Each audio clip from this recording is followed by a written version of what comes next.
Thank you so much, Lauren. It's really a great pleasure, and I'm very grateful to be part of this uh, tour to memory. I mentioned to Susan and Susie yesterday that we've had such a great uh, variety of speakers here, and I'm really happy, along with Susan, to be representing home care in the mix. So let me take a moment here and share my screen. Um,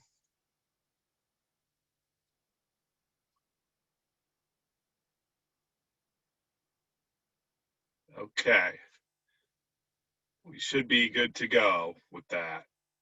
Um, so as Lauren said, I'm here today both to talk a little bit about our brand new or fairly new Embrace Memory Care at Home program, but also to give you a little bit of a broader sense of how we serve memory care clients in the home environment. So there are a few areas that I want to make sure we cover today. First of all, just really defining what in-home memory care involves and looks like. Outlining the differences between in-home memory care and residential care.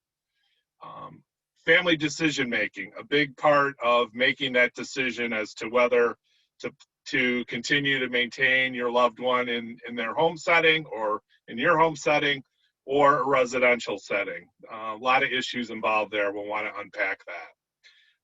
Detailing the components for in-home care. What does that look like? What other aspects need to be considered when providing in-home care? Deciding whom to use for in-home care services, and what does that look like? Investigating specialized in-home memory care and dementia services. And then finally, as I mentioned, I'll be talking a little bit about our specific Embrace program through Open Arms. So typically, what does in-home dementia care involve? I think fundamentally, and oftentimes this is unstated in the relationship with the loved one who's typically making a decision for their person with dementia, but it's creating a safe environment. That kind of goes without saying. We want to make sure that we create a safe environment so that if there are issues of perhaps elopement or wandering involved, that we take that into consideration in the home environment. Also, a really important factor to look at is what level of dementia is your loved one at? Are they at a relatively early stage where they can still continue, he or she rather can still continue to make decisions for themselves about their care? Are they at a more moderate stage where perhaps their cognitive skills are not what they were anymore, and they have trouble making those kinds of decisions? Or are they at a later stage where perhaps they are not even communicative at this point, and you're really having to make a lot of those decisions for them? And then finally, an end stage where oftentimes those are people who are bedridden, and also hospice is oftentimes involved in that level of in-home care. What about the combination of services that you might be looking at? It could be that you or your family members are able to provide some level of service to your loved one. But also it has to be a consideration of whether you need outside resources and what those might look like. And then finally, what do you really want the in-home dementia experience for your loved one to look like? I want to talk quite a bit today about how you may envision that looking. So when we compare residential versus in-home dementia care, certainly traditionally in-home care provides much more one-on-one time and connection with the person with dementia. There's an opportunity typically through common caregivers and the relationship to build a much closer relationship one-on-one with that person. And that's not to say that that can't occur at the residential level. It just tends to be much more likely in a home setting. On the other hand, residential care typically offers more socialization and more engagement opportunities. So people who tend to be very social by nature may benefit from a residential placement. Unfortunately, right now, and I'll talk a little bit about that with COVID, of course, that can be very challenging in terms of those socializations. I know the communities that I've talked to tend to be doing somewhat more limited socialization or engagement activities, opportunities. So right now, it's a little bit hard to gauge. Cost, of course, is a big factor. And this is something that you really have to do the kind of nuts and bolts comparisons. It's very difficult in many cases to predict whether in-home care or residential care will be more expensive in the end. Perhaps in the earlier stages of the disease, you could use fewer hours for, let's say if you're using in-home care, you could use fewer hours for your loved one because they're still in a position to be able to do a lot for themselves. But as the disease continues to worsen, then they require more care, and of course that cost for in-home care goes up. On the other hand, again, if you start out in residential care, the cost may be, relatively manageable for you, but as your loved one continues to need more and more care, specialized memory care placement, those costs can increase dramatically. And so you really, throughout the process, have to do your kind of nuts and bolts comparisons. As I mentioned, safety issues can be a huge factor. Things like elopement or wandering, or even physical confrontations, if they happen, can be a really problematic issue for people in an in-home setting. They really struggle, loved ones struggle to know how to deal with this. Now, we actually, in our case, and I'm sure other home care agencies do this, we train our caregivers specifically to deal with situations of elopement and wandering or physical confrontations. But sometimes it reaches a point where you just have to say, okay, I really think it's time for the residential care to take over, and that seems more appropriate. The other thing is kind of where is the person, as I mentioned earlier, where are they at with their dementia? What are their feelings about home versus congregate care? Perhaps your loved one can still make those decisions for him or herself, and you want to make sure that you're getting as much input from them as possible. Some people, a lot of people, become very attached to their home setting. Others, again, as I said earlier, really appreciate that kind of social setting that a congregate care setting can bring. And so they realize that maybe that's the best situation for them. Obviously, with COVID right now, that's the big unknown. I mean, it's very difficult to have to make that decision. I know Dr. All, Sherry All, if you had the opportunity on a couple of our other days, Dr. All talked about the kind of the conflicts that family members have right now in terms of saying, well, I know if I place my loved one right now, there's a good possibility that I won't be able to have much, if any, physical contact with them for the foreseeable future. So those are the kinds of factors that you're having to weigh in the decision making. I came up with this and putting this together. I call it the sort of the 5 C's for determining what the right choice of care is for your loved one. The first C, of course, is cost. As I said, you as a family have to kind of sit down and say, can we afford this? Now, if your loved one is able to afford it out of his or her resources, that's great. If it has to be a family decision where there's additional finances involved, that's something that has to be agreed upon and figured out ahead of time to make sure that it's really something that you can afford. The care level. How much care does my loved one need at this point in time? Again, maybe they're at the earlier stage and they don't need a whole lot of care for their, what we call activities of daily living, bathing, grooming, dressing. So, it may be a situation where you can get by on fewer hours. But as their needs progress and their dementia worsens, then that care level needs to be increased in kind with that. Connection. Do I really want that one-on-one connection that home care can offer? Or do I really want to expose my loved one to a more social environment across the board?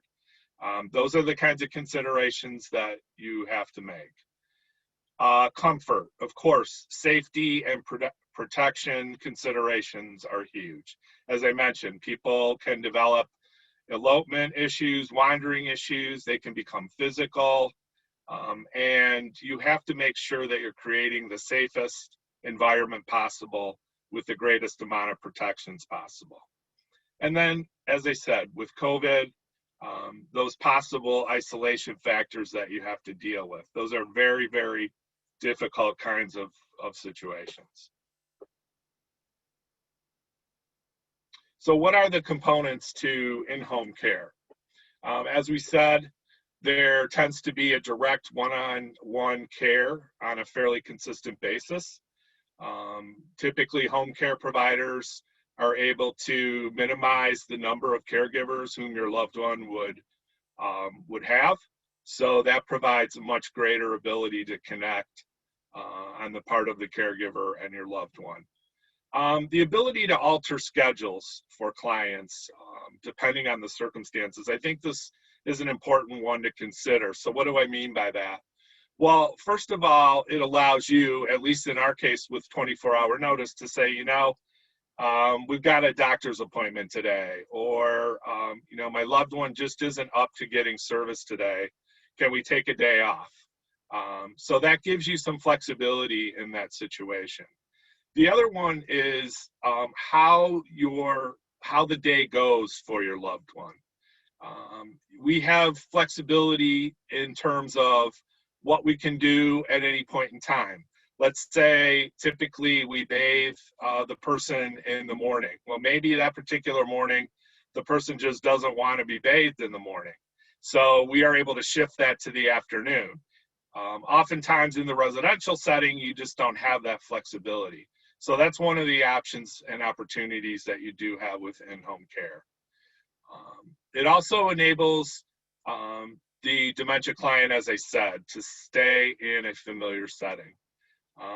We do know from research that people tend to prefer to stay in their home as long as they possibly can, and they become very attached to that home setting.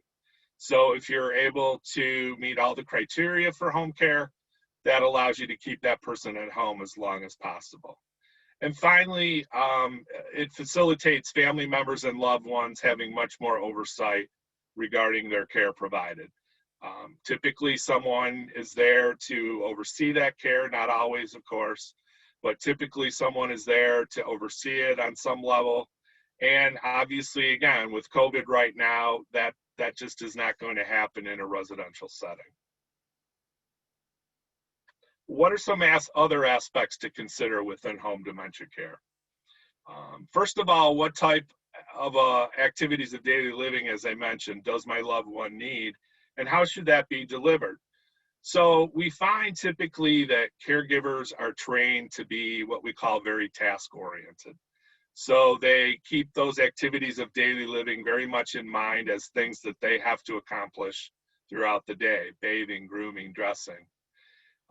But what they don't always consider is how the person involved in those activities, i.e. the person with dementia, is feeling about that. So it's really important to try and find caregivers who can appreciate that maintaining that person's involvement in those activities and giving that person as much ability to do for him or herself as possible is really, really important. And we'll talk about that a little bit more when we talk about our Embrace program. What are the engagements and activities that are important to be maintained for my loved one? Again, a lot of times home care is thought of as being very task-oriented. And I think it was good that Rachel spoke before because I think she really pointed out the fact that there's a long period of time throughout the day, whether it's in residential or in home care, where people have downtime and they need to continue to feel productive and purposeful. And it's really important to structure activities and engagements throughout the day that touch on that and that really stress what has been important to them throughout their lives. Again, we talk about how much care will we need and the schedule. What does the schedule look like? Will there be, as I said earlier, family members involved in providing part of the care? How many days a week do we need? How many hours per day do we need? Those are all the considerations that you're going to have to make when you're thinking about home care for your loved one. And finally, I think something that can be overlooked, but we found that this is really critical to the home care process and the success, is what type of characteristics does the caregiver need to work best with my loved one? So there's obviously, we have a wide variety of people that we serve. We all know that people have very different backgrounds and personalities. And with regard to that, we need to do the best we can to match who the caregiver is and his or her own personalities and backgrounds with the person that we're trying to serve. And honestly, sometimes we don't get it right and we need to make adjustments. But the best agencies are those who can pivot and work around that and create that right balance in the relationship. So let's talk now about deciding on whom to use for in-home dementia care. You do have some choices and options. The first option would be to use an agency like Open Arms or others that typically are bonded, insured agencies where they have a pretty wide staff of caregivers to choose from. They have a lot of experience in the field. The other option, which people do use, is to hire private caregivers. Oh yeah, so-and-so told me about this great caregiver who worked with her dad, or who worked with my friend's mom. And oftentimes that's the way that relationship works. There's nothing wrong with that, but I'm going to talk in a minute about some of the pluses and minuses of agency versus private caregiver work. The other one that I did want to mention, having had some experience on the professional side with this myself, is for those who are Medicaid eligible, there is an opportunity for actual family members to qualify as what is referred to in the state of Illinois and through Medicaid as preferred workers. Now, basically what happens there is if your loved one is approved for in-home care services through a program like the Community Care Program, for example, and your loved one wishes to be the preferred worker or the caregiver in that situation, they're required to sign on with an agency who's part of that program, get training through that agency, and then they become an employee of that agency who provides direct services to the loved one. They are paid for that, but that is an option if you're in a Medicaid type situation. So what are the factors regarding these three different options?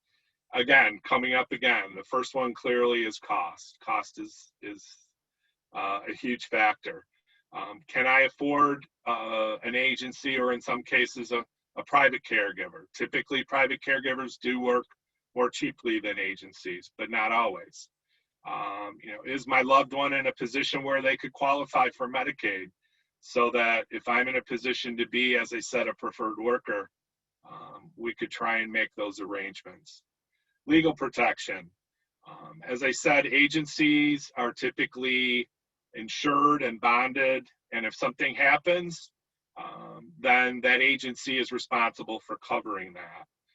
Private caregivers, in those cases, that can be a problem. I know, having, as Lauren mentioned, I used to work for Adult Protective Services, and I deal with any number of cases where I investigated a situation where, yeah, I hired this private caregiver and they stole money from me, and yes, I filed a police report, but I really can't prove who it was because I have three different private caregivers, and which one was it who might have taken the money. So that's just an example of how those are things you have to consider when you're making those hiring decisions. And then the next one is caregiver availability. This is it can be a big factor as well. Agencies, as I said, typically have the advantage of if a caregiver, what we say, calls off or isn't able to make a shift for any reason, we typically are able to provide backup for that caregiver. In the situation of a private caregiver, that's not always the case. They may have arrangements with other caregivers, but oftentimes if the caregiver doesn't show, then you're out of luck. And this can also happen actually for the preferred worker, who obviously is the family member. If that family member, if something happens or they're sick or ill, then that can be a real problem in the caregiving relationship. So those are things you need to think about. Personal and family issues. I've dealt with any number of families over the years who say, yeah, we have a schedule lined up and my brother's going to take Wednesdays and my sister's going to take Thursdays. And honestly, some of those situations work really well. And the families really hold up in caring for their parents, for example. In other situations, it can break down very easily because after a while, one family member says, oh, you know what? I have to go to X, Y, or Z today, and I can't come and help to watch mom. So you really have to consider if you're going to use family members extensively or exclusively in the relationship, make sure that you have some commitments or backups for those kinds of arrangements. And then finally, I would ask you to think about training and experience. A big advantage to using an agency over these other options is honestly the aspect of training and experience that those caregivers have. I'm going to talk a little bit more about that in just a minute, but that can be a huge, huge issue, especially when you're dealing with people with dementia. Okay, I wanted to outline a little bit about that training aspect that I mentioned. As many of you or some of you may know, last year, the state of Illinois actually mandated that caregivers working for agencies had to receive a minimum of 6 hours of dementia training in some form. So any agencies who now employ caregivers who specifically work with people with some form of memory impairment or dementia must have had that training. So right off the bat, that's something that's very important for you to consider when you're hiring an agency or looking at other options. So what are some of those questions that you want to ask home care agencies about their dementia services? I think the first question you want to ask is, what kind of training do you provide to meet the 6 hour minimum requirement? A lot of that 6 hours is being done online, and some of that can be effective, but the other consideration you have to make is, how are agencies carrying that out? You want to ask them to be as specific as they possibly can for what their plan is in doing that. I know at Open Arms, for example, we use an online provider, but I took great careful pains to pick out select courses that our caregivers could use under the guidelines. And so it was definitely a customized type of package. That may or may not be the case for other agencies. Another question you want to ask is, do you provide any additional training to caregivers? And if so, what kind? Again, I know in the case of Open Arms, I do a specific live training for caregivers. We're still able to do that, thankfully, in a very minimalist kind of session with caregivers due to COVID. But we do a live training that's 4 hours in length and goes through pretty extensive role playing and case scenarios. And we teach techniques. Actually, I was curious that Rachel mentioned the technique of validation and things like improv, which is related to the improv theater and comedy world. So we teach those kinds of things in the class that I lead, and really gotten some positive feedback from caregivers that, hey, you know, aside from the online training we get, this is real life stuff. This is what we find when we work with our dementia clients, and that can be really important in giving them some advanced skills in that process. Next thing you want to think about is asking the agency, do you have any separate pool of caregivers trained to work with persons with dementia? Again, in our case, we do select a group of caregivers to be to serve our dementia clients in our Embrace program. They're certainly eligible to work with our other clients, but they've also gone through this extra training, and they are available to us as a pool of caregivers within our agency.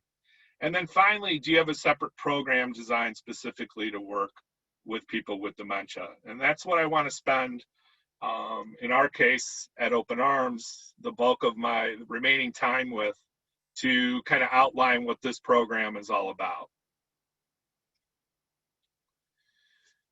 So again, I use this not as a commercial for our Embrace program, but more as an opportunity to share with the audience here what can be done by home care agencies in terms of specialized memory care programs. So about 2 years ago, or somewhat more, Open Arms made what we call version 1 of our Embrace program. And we honestly, after a while in the field, we decided, after some really important learning opportunities, the program ended. And what did we learn in that process? First of all, we learned the importance, as I said earlier, that it's not about tasks per se in working with clients with dementia. It's really more about working with what we would refer to as the whole individual, the whole person. What has this person done throughout his or her life? How do we maintain that sense of dignity and purpose in the home setting? So that was certainly one learning aspect. The other major learning aspect, I think, was that caregivers needed to receive a lot more advanced training when working with people with dementia. So as I said, we've been able to try and address that through our additional Embrace lab training, what we call our lab training, our 4-hour live training, as well as those supplemental online trainings. And then in the program that I oversee, Embrace, I work very closely one-on-one with the clients that we serve and the caregivers who serve them to address needs that come up on a daily basis. The other third piece, I think, that was most important that we learned was that family education and support is a big part of working with people with dementia in a home care setting. Families say, you know, I'm just really struggling. My dad's getting worse. I can't communicate with him anymore. Perhaps he's starting to wander. Perhaps he's expressing physical confrontations. And I don't know what to do. So we're able, through Embrace, to, again, work in those situations, to instruct family members about the best way of dealing with that, to provide them really kind of one-on-one opportunities for sounding board, really, kind of a mini counseling session, if you will, just to say, hey, we know this is really, really difficult, and here are some ideas about how you might deal with those types of situations. So in our latest version, we've taken all of those aspects that we learned from version 1. And in July, we started up version 2 of Embrace. And I'm proud to say that we have clients now enrolled, and we've had some really huge success stories in the program. We've got one lady, for instance, who used to play the piano regularly and had frankly just stopped playing. She had lost the will to play. And through working in our program and with our caregivers, she started to play now. And I had the opportunity myself to be involved in kind of a sing-along with her. And it was quite an experience to watch somebody who, before that, really just lacked the initiative. And now all of a sudden, she's on the piano and quite frankly, playing very successfully in the process. So the other aspects of the program that we want to talk about, we talked about kind of focusing on that whole client. But the other two aspects, and I'll switch to this next slide here, is what we refer to as the whole care team. The whole care team is simply an acknowledgement on our part that it's not just about the client. As I said, it's about the client's loved ones, those who may be working on the person's care, doctors, social workers, geriatric care managers, whomever may be involved in that person's care. It's really about coordinating that effort among all those team members. And that we find is just a really important aspect that is often overlooked. And central to that, of course, is the caregiver and the training they receive. And they really end up leading the show. I mean, I found in running this Embrace program that when we get the right caregiver and they're trained properly, they're the ones who are the point people on these cases. They're the ones who know that person the best. They build the strong relationships with family members who begin to trust them. I've had any number of examples where this person feels like a part of my family now. So it's just a very important aspect of what we do. And finally, just incorporating the latest research. As I mentioned, we do use those techniques that, yes, they've been around a little while, but we continue to hone those and modify those. As I mentioned earlier, things like validation, the improv, which is a really interesting approach for dealing with people with dementia. And so it's really an ability for our caregivers to kind of look differently at how they serve clients and finding effective ways of doing that. So by way of summary, the considerations that you want to make are certainly deciding what level of memory care is needed for your loved one at home. That's really one of the critical first steps, is how much care do I need, and can I afford a certain level of care versus using other options, and what does that look like? And to the second point, I want to make sure that if I'm keeping my loved one at home, if we have all this time, that time is being used effectively, that it's not just about completing tasks on a daily basis. It's about utilizing, as we saw in that YouTube video from Rachel, the example of the gentleman popping the bubbles. I mean, it's those kinds of creative things that you want to make sure are incorporated throughout the day.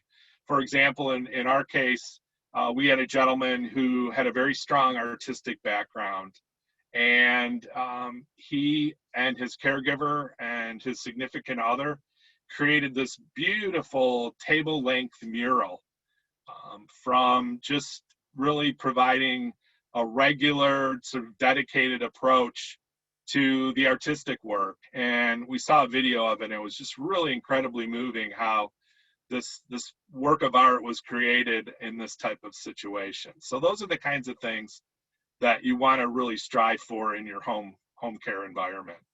And then finally, as I said, deciding whom to use, either individually or in combination, to provide care.